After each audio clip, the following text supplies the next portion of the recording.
Bismillahirrahmanirrahim. Assalamualaikum warahmatullahi wabarakatuh. Alhamdulillahirrabbilalamin. Puji syukur kehadirat Allah Subhanahu wa ta'ala yang telah memberikan kesehatan kepada kita semua sehingga kita dapat melaksanakan kegiatan perkuliahan pada hari ini. Selawat serta salam marilah selalu kita sanjungkan kepada Nabi Muhammad SAW yang kita nantikan syafaatnya di yaumil akhir nanti. Amin ya rabbal alamin.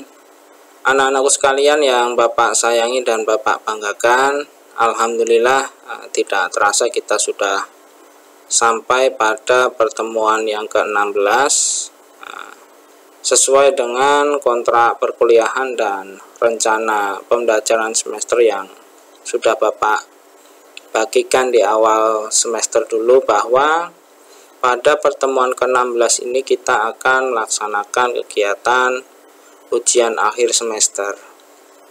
Oleh karena itu, berkaitan dengan kegiatan ujian akhir semester tersebut, Bapak di sini akan menjelaskan apa saja tugas ujian akhir semester tersebut.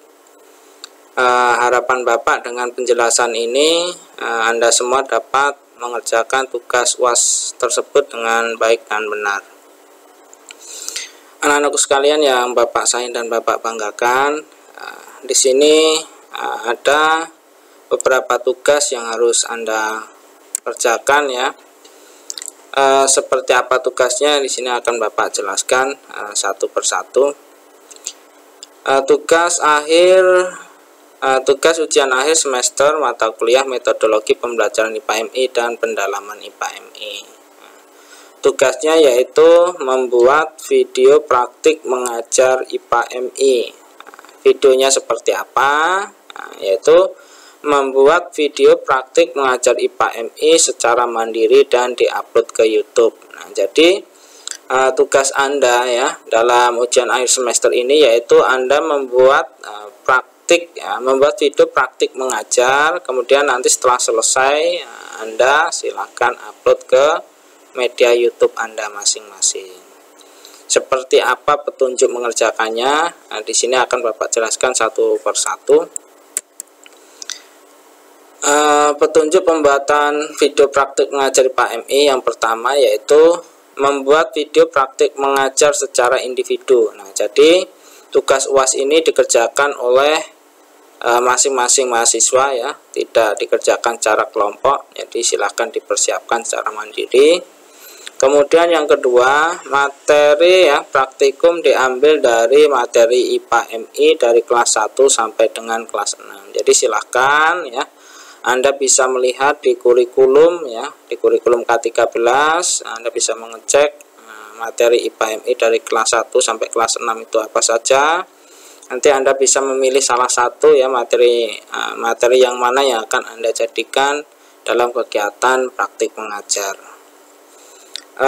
Lebih mudah juga sebenarnya Anda bisa ya melihat di buku guru atau buku siswa. Itu bisa Anda cari ataupun download di internet. Di situ penjelasannya akan lebih detail. Jadi di situ Anda nanti akan memiliki gambaran materinya apa saja ya. Kalau di buku siswa itu materinya seperti apa, kemudian cara mengajarnya juga Anda bisa mengadopsi dari buku pegangan gurunya. Seperti itu. Kemudian yang ketiga yaitu menggunakan media dan alat peraga untuk praktik mengajar. Nah, ini Bapak sangat merekomendasikan dan mengharapkan Anda ketika praktek mengajar itu menggunakan media atau alat peraga, sehingga ketika Anda menyampaikan materi pembelajarannya akan lebih mudah dipahami dan dikuasai oleh peserta didik Anda. Kemudian yang keempat yaitu durasi waktu video minimal 15 menit. Nah, usahakan ketika Anda mengajar, itu usahakan jangan sampai kurang dari 15 menit ya. Usahakan ya minimal 15 menit, lebih bagus boleh lebih dari 15 menit karena memang ya karena ini kegiatan praktik mengajar ya seharusnya lebih dari 15 menit, tetapi ini untuk kegiatan melalui kegiatan ini kan agar Anda terlatih gitu ya untuk terbiasa mengajar. Jadi ya setidaknya melalui alokasi yang sedikit ini, 15 menit ini, Anda bisa mengoptimalkan ya kegiatan Anda dalam menyampaikan materi pembelajaran tersebut.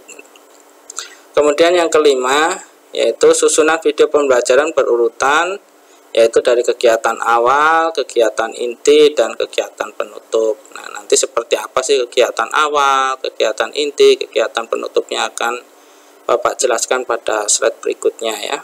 Kemudian yang keenam yaitu kreativitas. Jadi Bapak menginginkan ketika Anda membuat video praktik mengajar ini, Anda bisa berkreasi gitu ya. Bisa berkreasi agar hasil video yang Anda hasilkan itu bagus gitu ya, dan menarik gitu. Ya misalkan apa saja ya, mungkin dari penggunaan sudut kameranya, pengambilan gambar, lighting ya, background, dan juga animasi-animasi yang bisa Anda gunakan untuk mempercantik ya, dan juga untuk agar lebih menarik ya tampilan dari video yang Anda buat gitu. Kemudian yang ketujuh yaitu konten. Yang dimaksud konten di sini adalah konten ya, konten video praktik mengajar Anda gitu ya. Sejauh mana Anda menguasai dan mampu menyampaikan materi pembelajaran ya yang akan Anda ajarkan itu secara runtut dan sistematis seperti itu. Kemudian yang berikutnya yaitu kualitas. Kualitas ini ya terkait dengan kualitas video yang Anda hasilkan, yaitu ya dari suaranya, bagaimana Anda menyampaikan materinya itu dengan penggunaan bahasa yang Anda gunakan itu ya, bahasa, kalimat, kata, ejaan itu ya, agar mudah dimengerti oleh peserta didik Anda. Kemudian yang kesembilan yaitu penampilan. Nah, ini ya berkaitan dengan bagaimana cara Anda berpakaian ya, etika dan sopan santun, karena Anda kan calon guru ya. Jadi harus mulai dibiasakan ya dan ditanamkan pada diri Anda bahwa ketika nanti Anda menjadi guru itu Anda akan menjadi ya sosok yang akan ditauladani ya, sosok yang akan diikuti dan ditiru oleh peserta didik Anda. Maka oleh karena itu Anda harus menanamkan pada diri Anda agar Anda itu selalu ya berpenampilan yang rapi, sopan seperti itu ya, bertutur kata dan bertingkah laku yang sopan dan santun seperti itu. Oke, untuk selanjutnya yaitu komponen apa saja sih yang akan Bapak nilai dalam kegiatan praktik mengajar IPA MI ini. Ya tentu saja komponen-komponen ini merujuk pada ya proses dalam kegiatan belajar mengajar itu ya. Kalau dalam kegiatan pembelajaran itu ya ada 3 kegiatan, yaitu yang pertama kegiatan awal, yang kemudian yang kedua itu kegiatan inti, dan yang ketiga yaitu kegiatan penutup. Nah, jadi harapan Bapak ya Anda memperhatikan betul ya dari ketiga kegiatan ini, karena dari ketiga kegiatan ini nanti akan Bapak nilai ya. Jadi dari bagaimana Anda mengawali kegiatan pembelajaran ini ya, kemudian bagaimana proses pada kegiatan inti ya dalam penyampaian materinya, dan kemudian yang terakhir dalam kegiatan penutupnya. Nah, ini akan Bapak jelaskan satu persatu ya, apa saja kegiatan awalnya, kemudian apa saja kegiatan inti, dan juga pada kegiatan penutupnya.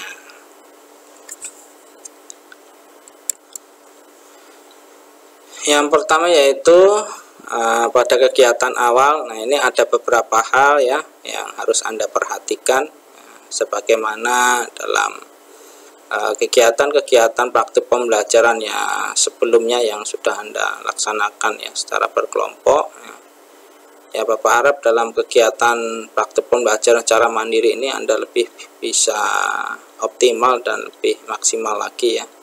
Jadi ini ada beberapa hal yang perlu Anda perhatikan dalam kegiatan awal pembelajaran, yaitu yang pertama memeriksa kesiapan ruang, alat, media, dan sumber belajar.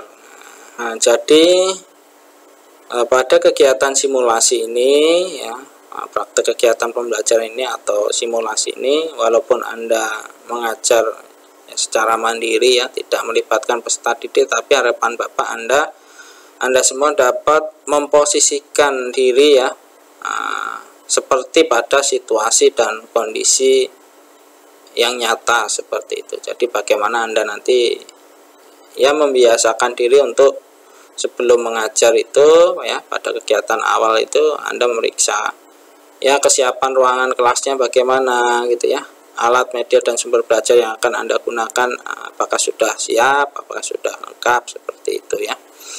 Kemudian yang kedua yaitu memeriksa kesiapan siswa ya. Jadi ketika guru masuk di kelas ya dilihat dulu bagaimana kesiapan siswanya ya, bagaimana ruangan belajarnya gitu ya, apakah siswa sudah hadir semua di kelas gitu ya, apakah ada yang terlambat, seperti itu. Jadi dicek ya kesiapan peserta didiknya.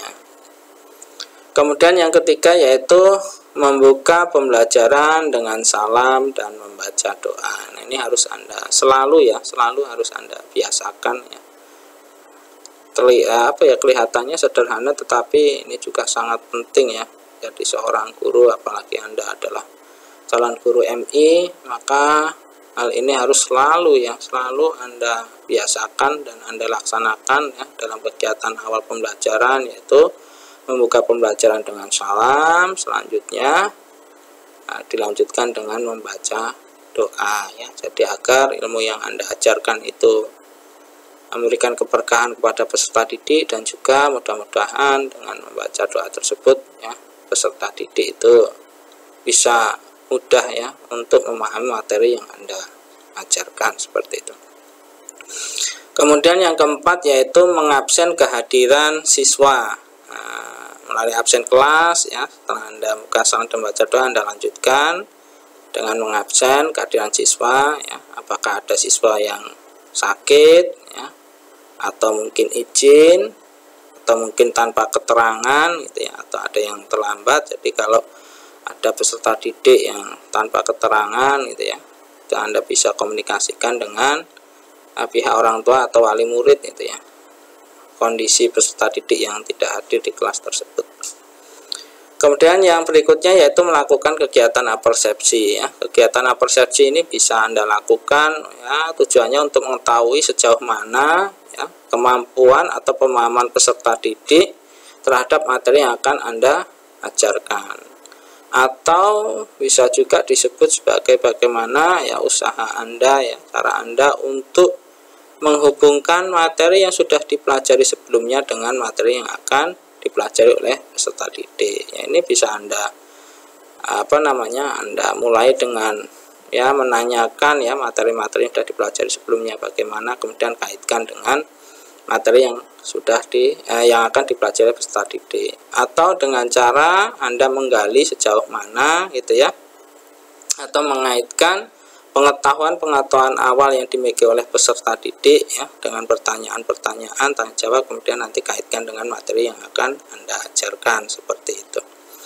Dengan cara kegiatan apersepsi ini setidaknya ya Anda sudah bisa atau mampu ya menghubungkan gitu ya kemampuan peserta didik di awal gitu ya dengan materi yang Anda ajarkan, agar ketika Anda menyampaikan materi pembelajarannya nanti lebih mudah diterima atau dipahami oleh peserta didik, karena Anda sudah menghubungkan ya materi yang Anda ajarkan dengan materi yang diajarkan sebelumnya atau dengan pengetahuan awal yang sudah dimiliki oleh peserta didik, seperti itu.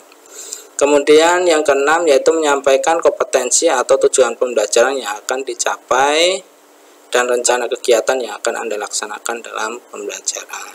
Nah, jadi ketika dalam kegiatan awal ini ya sangat penting sekali ya Anda menyampaikan tujuan pembelajarannya itu apa, agar peserta didik juga tahu gitu ya apa sih yang akan dipelajari, kemudian manfaat dan tujuan mempelajari materi ini apa sih. Nah, makanya dari di kegiatan awal ini Anda sampaikan agar peserta didik juga tahu gitu ya, tahu tentang materi yang akan dipelajari dan tujuannya itu apa mempelajari materi ini. Lebih baik lagi Anda dalam penyampaian tujuan pembelajaran ini juga bisa mengaitkan ya manfaat atau tujuan dari materi yang Anda pelajari dengan kehidupan sehari-hari peserta didik. Jadi peserta didik itu bisa memahaminya ya dengan mudah, seperti itu, dan siswa lebih merasa bermakna gitu ya mempelajari materi tersebut, sehingga siswa bisa lebih termotivasi ya, meningkatkan minat belajarnya untuk memahami ya, memperhatikan, menyimak dan menguasai materi yang akan Anda ajarkan. Untuk selanjutnya yaitu pada kegiatan inti. Nah, pada kegiatan inti ini ya ada beberapa kegiatan pembelajaran gitu ya, setidaknya yang harus Anda laksanakan, dan ini juga menjadi poin-poin penilaian Bapak dalam video kegiatan praktik mengajar yang akan Anda buat atau yang akan Anda laksanakan. Nah, masing-masing poin ini atau ke-6 poin ini juga nanti masing-masing ada penjelasannya, nanti juga akan Bapak jelaskan di slide berikutnya. Jadi pada kegiatan inti ini poin-poin yang harus Anda perhatikan yaitu yang pertama yaitu penguasaan materi pelajaran, kemudian yang kedua yaitu penggunaan pendekatan ya, strategi, metode, teknik dan model pembelajaran. Kemudian yang ketiga yaitu pemanfaatan media pembelajaran, alat peraga dan sumber belajar. Yang keempat yaitu melibatkan siswa secara aktif dalam pembelajaran. Dan yang kelima yaitu penilaian proses dan hasil belajar, serta yang keenam yaitu penggunaan bahasa dalam kegiatan proses pembelajaran. Nah, masing-masing penjelasan dari ke-6 poin ini akan Bapak jelaskan ya pada slide berikut ini. Silahkan disimak sampai selesai ya. Yang pertama yaitu penguasaan materi pelajaran. Nah, ini akan Bapak lihat ya bagaimana Anda itu menunjukkan ya penguasaan terhadap materi yang akan materi yang akan Anda ajarkan ke peserta didik ini. Nah, ini akan Bapak lihat gitu ya. Bagaimana itu yang pertama yang A itu menunjukkan penguasaan materi pembelajaran, yang akan Bapak lihat sejauh mana ya Anda menguasai materi yang akan Anda ajarkan ini, ya akan Bapak lihat sejauh mana Anda menjelaskan atau menyampaikan materi tersebut ya. Kemudian yang kedua yaitu mengaitkan materi dengan pengetahuan lain yang relevan. Nah, ini sangat relevan sekali ya dengan pendekatan pembelajaran dan kurikulum yang sedang kita laksanakan saat ini, yaitu kurikulum di K13 ini ya, dengan pendekatan tematik integratif. Nah, ini juga di sini Anda harus mampu gitu ya mengaitkan ya materi yang Anda ajarkan dengan ya mata pelajaran lain itu yang ditematikkan pada kegiatan pembelajaran tersebut gitu ya. Karena kan bisa dilihat gitu ya, materi yang Anda ajarkan itu tema berapa ya, temanya apa, subtemanya itu apa, kegiatan pembelajaran berapa, kemudian nanti dilihat gitu ya. Di situ bisa dicek nanti pada kegiatan pembelajaran tersebut mata pelajaran apa saja yang ditematikan gitu ya. Maka di sini Anda harus mampu gitu ya mengaitkan materi yang Anda ajarkan tersebut dengan pengetahuan lain atau juga dengan mata pelajaran yang lain yang ditematikan seperti itu. Kemudian yang C yaitu menyampaikan materi sesuai dengan hierarki belajar. Maksudnya menyampaikan materi sesuai dengan hierarki belajar ini ya kita lihat cara penyampaiannya itu seperti ini ya. Jadi materi yang Anda ajarkan itu ya harus berurutan runtut gitu ya, masih terkait dengan materi yang sebelumnya. Kemudian cara penyampaiannya, cara memberikan contoh itu ya dimulai dari yang mudah ke yang sulit, yang sederhana ke yang kompleks. Materi ataupun contoh-contoh yang diberikan itu dari lingkungan terdekat peserta didik atau siswa, kemudian nanti ke lingkungan yang lebih jauh seperti itu ya. Kemudian yang berikutnya yaitu mengaitkan materi dengan realitas kehidupan. Ini ya kaitannya dengan pembelajaran kontekstual gitu ya. Bagaimana Anda menyampaikan materi yang Anda ajarkan tersebut gitu ya, kemudian Anda mengaitkan dalam kehidupan sehari-hari peserta didik. Kenapa seperti itu ya? Dengan Anda ya menjelaskan materi yang Anda sampaikan dan Anda kaitkan dengan hal-hal ya yang bisa ditemukan peserta didik dalam kehidupan sehari-harinya, maka peserta didik tersebut lebih mudah sekali gitu ya memahaminya gitu ya. Misalkan peserta didik Anda ini tinggalnya di daerah Palembang, ketika Anda menyampaikan materi pembelajaran, ya carilah contoh-contoh ya, yang contoh-contoh tersebut itu bisa mudah ditemukan di lingkungan peserta didik dalam kehidupan sehari-harinya gitu ya. Jangan Anda memberikan contoh di tempat-tempat di luar daerah Palembang. Nah, tentu saja contoh-contoh tersebut tidak akan ditemukan oleh peserta didik dalam kehidupan sehari-hari gitu ya. Jadi akan lebih sulit. Boleh seperti itu memberikan contoh di luar wilayah Palembang boleh, tetapi akan lebih baik lagi ya berikan contoh itu ya, contoh-contoh yang memang bisa ditemukan dalam kehidupan sehari-hari peserta didik. Maka ya seperti penjelasan sebelumnya tadi ya, dengan hierarki belajar itu ya salah satu contohnya ya mengajarkan materi pembelajaran ya, atau ketika memberikan contoh ya mengaitkan dalam kehidupan sehari-hari peserta didik itu ya dimulai dari yang terdekat kemudian yang terjauh seperti itu ya. Jadi peserta didik itu akan lebih mudah memahami dan peserta didik itu lebih bermakna gitu ya. Jadi ketika dia belajar di sekolah gitu ya, materi yang diajarkan oleh gurunya, kemudian ketika sudah di rumah peserta didik tersebut itu bisa menemukannya dalam kehidupan sehari-hari, maka dia akan merasa bahwa apa yang diajarkan oleh gurunya itu sangat bermanfaat sekali, karena memang benar-benar bisa ditemukan dalam kehidupan sehari-hari oleh kehidupan sehari-hari peserta didik, sehingga peserta didik itu merasa sangat bermakna sekali ya apa yang sudah Anda ajarkan dan apa yang sudah dipelajari oleh peserta didik seperti itu. Kemudian yang kedua yaitu terkait dengan penggunaan pendekatan, strategi, metode, teknik, dan model pembelajaran ya. Jadi ketika Anda mengajar ya Anda ya silahkan ya Anda mencari pendekatan atau strategi atau metode atau teknik atau model pembelajaran yang relevan atau sesuai dengan materi yang Anda ajarkan ya. Karena tidak semua pendekatan, strategi, metode, teknik, dan model pembelajaran itu cocok untuk semua materi pembelajaran gitu ya. Maka carilah mana yang relevan gitu ya, yang sesuai dengan materi yang akan Anda ajarkan. Dengan catatan ya, ini ada beberapa hal yang harus Anda pahami yaitu ya. Nah, yang pertama yaitu melaksanakan pembelajaran sesuai dengan kompetensi yang akan dicapai. Nah, ya ketika menentukan penggunaan pendekatan, strategi, metode, teknik, dan model pembelajaran ya sesuaikan dengan kompetensi atau tujuan pembelajaran yang akan dicapai. Kemudian disesuaikan dengan tingkat perkembangan dan kebutuhan peserta didik. Maka Anda juga harus melihat gitu ya, yang akan Anda ajar itu nanti apakah di kelas tinggi atau di kelas rendah gitu ya. Maksudnya kelas rendah itu kelas 1 sampai kelas 3, kelas tinggi itu kelas 4 sampai kelas 6. Nah, ini juga menjadi salah satu faktor pertimbangan dalam menentukan pendekatan, strategi, metode, teknik, ataupun model pembelajaran yang akan Anda gunakan. Kemudian melaksanakan pembelajaran secara runtut, lagi-lagi ya seperti yang sudah dijelaskan sebelumnya tadi juga masih terkait gitu ya.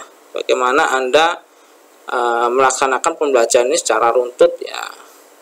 Kalau dalam proses pembelajarannya ya kegiatan awal, inti, penutup. Kalau dalam materi pembelajarannya ya seperti yang sudah Bapak jelaskan sebelumnya gitu ya, dari hal-hal yang mudah ke hal-hal yang lebih sulit gitu ya, hal-hal yang sederhana ke hal-hal yang lebih kompleks, hal-hal yang lebih dekat ke hal-hal yang lebih jauh seperti itu. Jadi runtut gitu ya. Runtut juga ya sesuai dengan tingkat perkembangan dan kemampuan peserta didiknya. Kemudian melaksanakan pembelajaran yang terkoordinasi. Maksudnya terkoordinasi ini melalui pendekatan, strategi, metode, teknik, dan model pembelajaran, Anda bisa menerapkan langkah-langkahnya itu ya secara efektif dan efisien. Maksudnya di sini dari langkah-langkah tersebut ya, dari langkah-langkah pendekatan, strategi, metode, teknik, dan model pembelajaran yang akan Anda gunakan itu nanti tidak hanya guru tentunya ya yang menerapkannya. Tentu saja langkah-langkah tersebut juga akan dilaksanakan oleh peserta didik. Maka untuk itu Anda harus menjelaskan gitu ya, melakukan koordinasi dengan peserta didik. Jadi kegiatannya itu apa saja yang harus dilakukan dan apa saja yang tidak boleh dilaksanakan. Jadi ketika menerapkan ya pendekatan, strategi, metode, teknik, mode pembelajaran ini, Anda juga harus berkoordinasi dengan peserta didik. Karena dalam proses pembelajaran itu tentu saja akan melibatkan peserta didik ya, tidak hanya guru saja yang terlibat dalam kegiatan pembelajaran, maka harus ada koordinasi sehingga penerapannya itu bisa efektif dan efisien. Melaksanakan pembelajaran yang bersifat kontekstual ya, ini sama halnya seperti yang sudah Bapak jelaskan sebelumnya ya, bagaimana ya proses pembelajarannya ini ya, peserta didik itu dapat mengaitkan gitu ya dalam kehidupan sehari-hari peserta didik. Kegiatan yang dilaksanakan itu bisa dilaksanakan dalam kehidupan sehari-hari, dan bahkan yang lebih bagus materi yang diajarkannya pun dapat ditemukan dalam kehidupan sehari-hari peserta didik. Jadi apa yang dipelajari, apa yang dilaksanakan itu sama gitu ya, sama dan bisa gitu ya, bisa ditemukan dan bisa dilaksanakan dalam kehidupan sehari-hari peserta didik seperti itu. Kemudian mengakomodasi adanya keragaman budaya Nusantara atau kearifan lokal. Nah, ini lagi-lagi juga masih terkait dengan kontekstual tersebut ya. Bagaimana Anda itu bisa mengeksplorasi ya, kearifan lokal, potensi lokal ya, keragaman ya budaya lingkungan sekitar Anda gitu ya, Anda gunakan sebagai atau Anda gunakan dalam kegiatan eksplorasi dalam proses pembelajaran seperti itu ya. Kira-kira apa potensi di lingkungan Anda, kearifan lokal di lingkungan Anda apa gitu ya, jadi bisa Anda manfaatkan gitu ya, Anda eksplorasi dalam kegiatan proses pembelajaran gitu ya.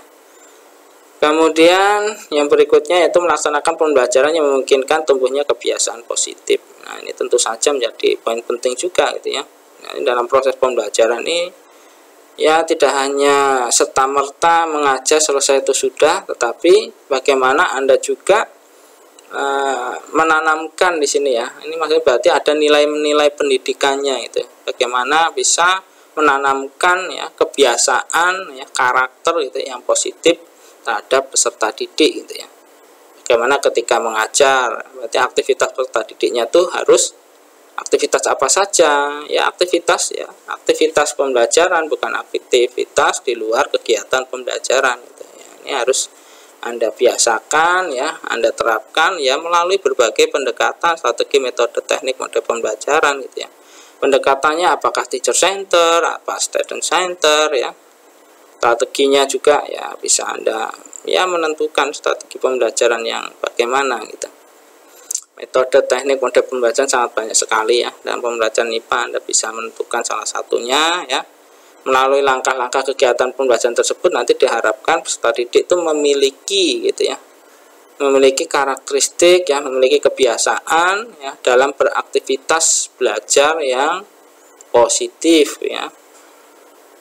Berikutnya yaitu melaksanakan pembelajaran sesuai dengan waktu yang telah dialokasikan. Ini harus betul-betul dipahami ya. Jadi alokasi waktunya itu berapa menit ya, berapa jam ya. Ini harus betul-betul Anda pahami, jangan sampai Anda ya menggunakan ya suatu pendekatan, strategi, metode, teknik dan mode pembelajaran yang ternyata tidak efektif dan efisien gitu ya. Ketika waktunya sudah habis, kegiatan pembelajarannya belum selesai, maka harus betul-betul Anda pahami step by step ya. Maksudnya ya langkah demi langkahnya itu sekiranya harus Anda betul-betul ketahui ya. Waktu alokasi waktunya berapa menit gitu ya. Nah, sampai dari kegiatan awal sampai akhir itu juga dilihat, harus bisa Anda bagi kegiatan awalnya berapa menit, inti berapa menit, penutup berapa menit. Nah, jadi nanti sesuai dengan alokasi waktu tersebut, kegiatan pembelajaran juga sudah tuntas itu ya, Anda selesaikan. Nah, jadi ini juga menjadi perhatian ya. Nah, bagaimana Anda bisa memanfaatkan waktu secara efektif dan efisien dalam kegiatan pembelajaran. Kemudian yang ketiga yaitu pemanfaatan media pembelajaran, alat peraga, dan sumber belajar. Ini apa saja ya yang berkaitan dengan media, alat peraga, dan sumber belajar, yaitu yang pertama menunjukkan keterampilan dalam penggunaan media, alat peraga, dan sumber belajar. Nanti akan Bapak lihat ya sejauh mana Anda itu memang terampil gitu ya menggunakan media, alat peraga, atau sumber belajar yang Anda gunakan gitu ya. Nah, nanti akan Bapak lihat sejauh mana apakah Anda benar-benar menguasai ya, media yang Anda gunakan ya. Karena pada prinsipnya media pembelajaran itu digunakan untuk membantu ya, mempermudah guru menyampaikan materi pembelajaran dan mempermudah peserta didik memahami dan menguasai materi pembelajaran, bukan sebaliknya ya. Jangan sampai ketika Anda menggunakan media, alat, atau sumber belajar malah Anda tidak menguasai, pada akhirnya ya pembelajarannya malah terkendala gitu ya.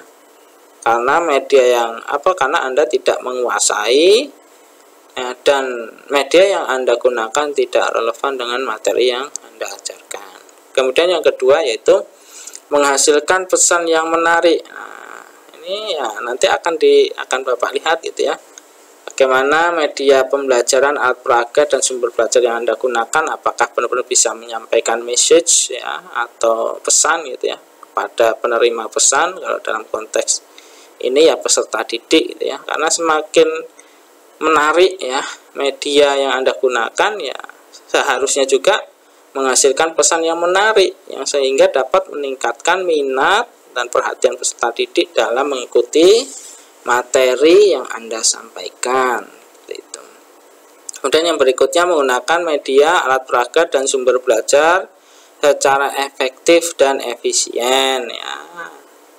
Di bagaimana apakah media yang Anda gunakan ini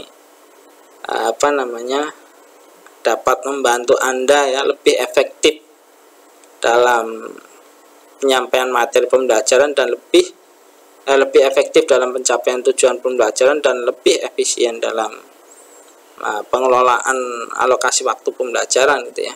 Ya, tapi seharusnya ketika Anda menggunakan media pembelajaran, alat peraga, sumber belajar yang tepat, ya harusnya tujuan pembelajaran itu bisa tercapai gitu ya. Secara efektif itu maksudnya kan bagaimana Anda bisa mencapai tujuan pembelajaran yang telah ditetapkan.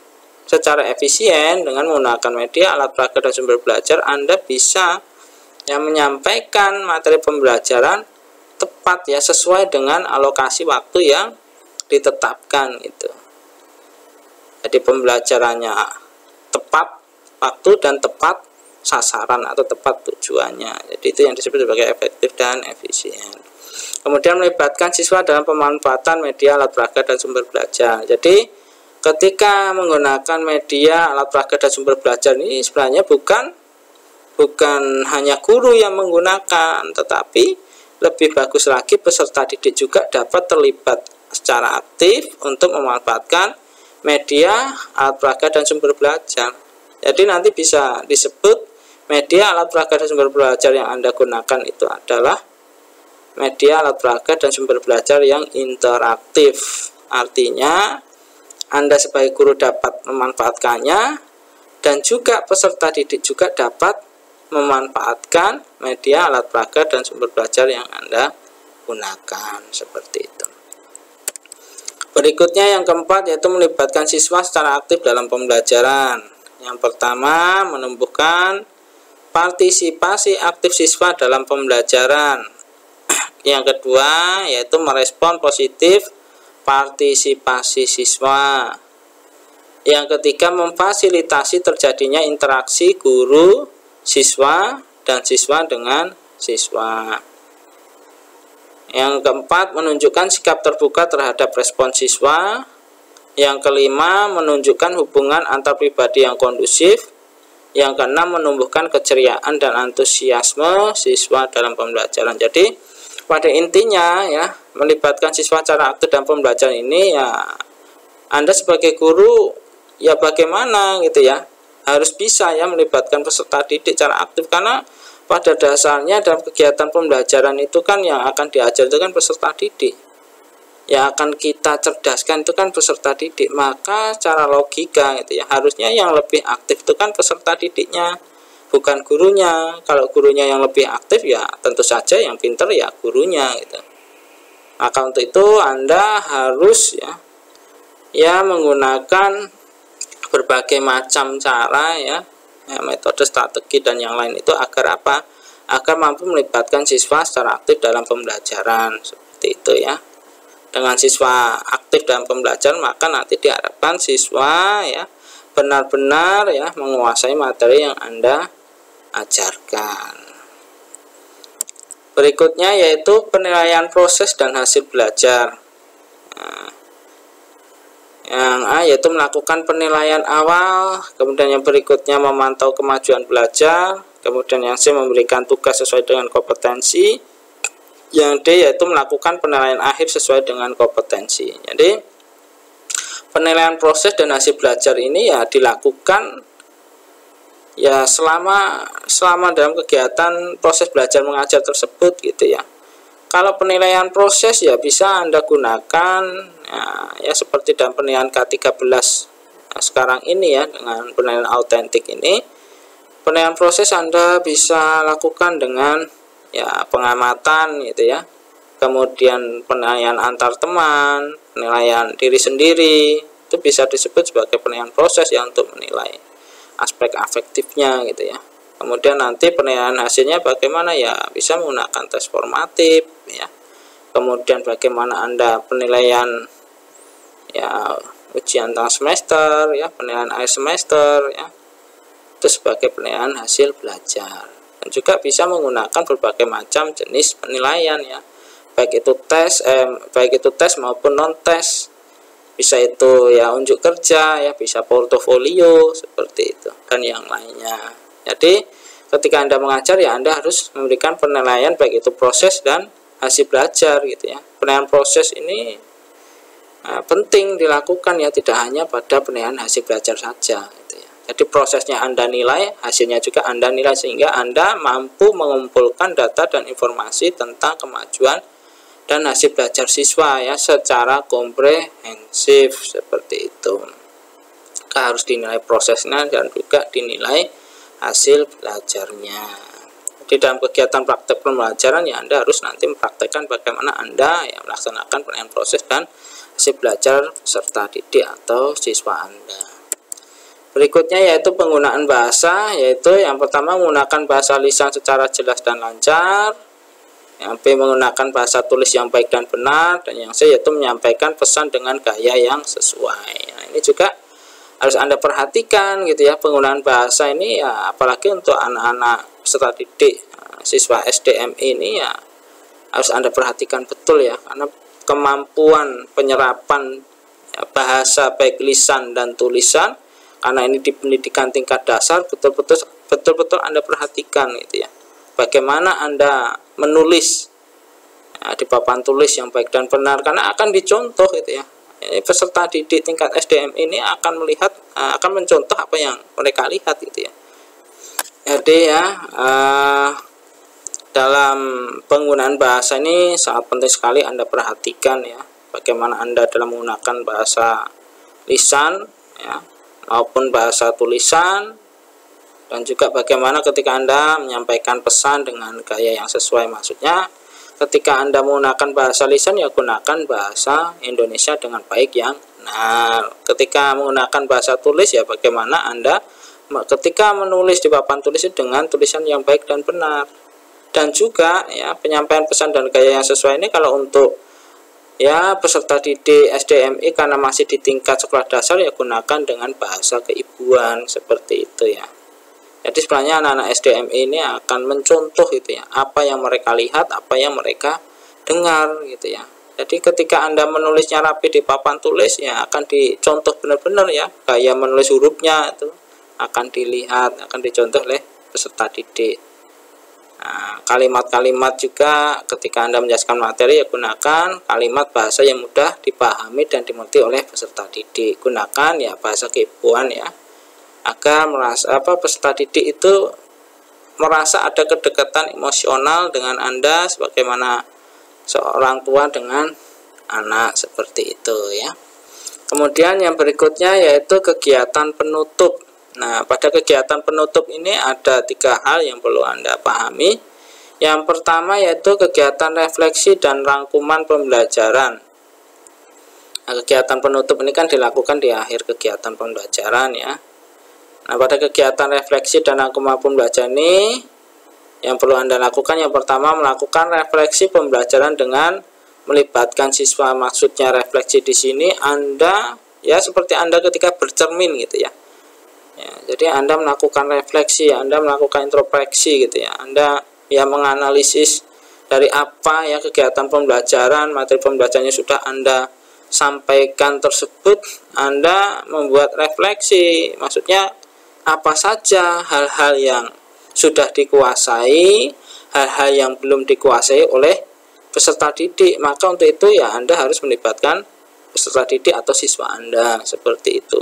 Sebagai apa? Bahan evaluasi gitu ya. Kemudian menyusun rangkuman atau kesimpulan dengan melibatkan peserta didik. Jadi di akhir kegiatan atau kegiatan penutup ini Anda ya yang membuat rangkuman atau kesimpulan ya bersama-sama ya, menyimpulkan dari materi yang sudah Anda pelajari ini dengan peserta didik. Kenapa seperti itu ya? Agar lebih mudah gitu ya. Ketika Anda membuat rangkuman dan kesimpulan itu kan jadi lebih mudah, poin-poin penting materi yang Anda ajarkan itu. Ketika dibuatkan rangkuman dan kesimpulan nanti akan tersusun poin-poin penting yang memang harus dipahami dan dikuasai oleh peserta didik, seperti itu.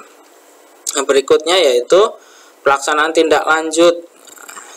Ya, tindak lanjut ini maksudnya dari tindak lanjut dari materi dan kegiatan pembelajaran yang sudah Anda laksanakan, yaitu dengan apa? Yang pertama memberikan arahan, kegiatan atau tugas sebagai bagian remedi.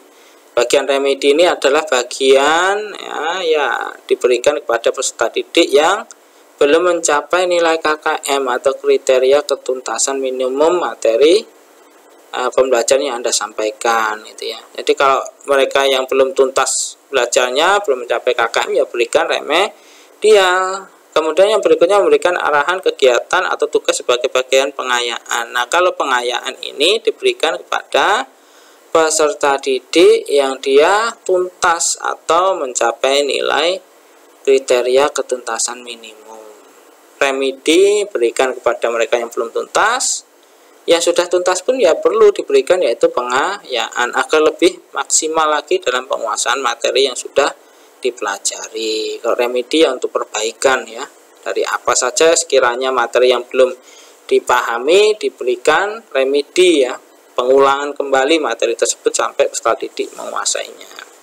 Kemudian yang ketiga yaitu menutup pembelajaran.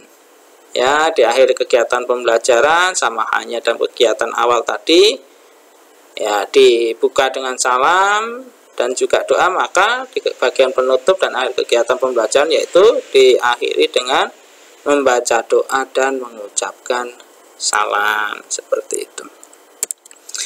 Baik, untuk yang berikutnya yaitu tentang rentang penilaian terhadap tugas ujian akhir semester ini ya. Di sini ada rentang penilaiannya ya. Nilai 91 sampai 100 ya sangat baik. Ini kalau di buat kategori huruf ya ini A, seperti itu ya. Kemudian 81 sampai 90 itu baik, ini C ya. 71 sampai 80 itu cukup. Bapak ulangi ya, 91 sampai 100 itu sangat baik, itu A. 81 sampai 90 itu baik, itu B. 71 sampai 80 itu cukup, C. 61 sampai 70 kurang, itu D, dan kurang dari ya, kurang dari sama dengan 60 itu sangat kurang atau E. Jadi inilah rentang penilaian dari tugas UAS ujian akhir semester ya. Dalam hal ini dari video praktik mengajar yang Anda buat. Nah, jadi inilah rentang penilaiannya. Nah, baik ya, yang terakhir Bapak ucapkan terima kasih ya atas perhatiannya. Ya, anak-anakku sekalian yang Bapak sayang dan Bapak banggakan, terima kasih atas perhatiannya.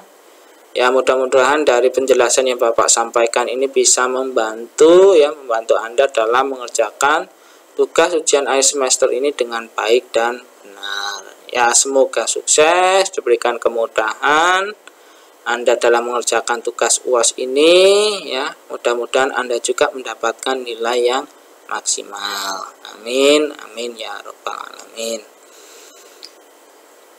Bapak rasa penjelasan Bapak tadi sudah cukup ya.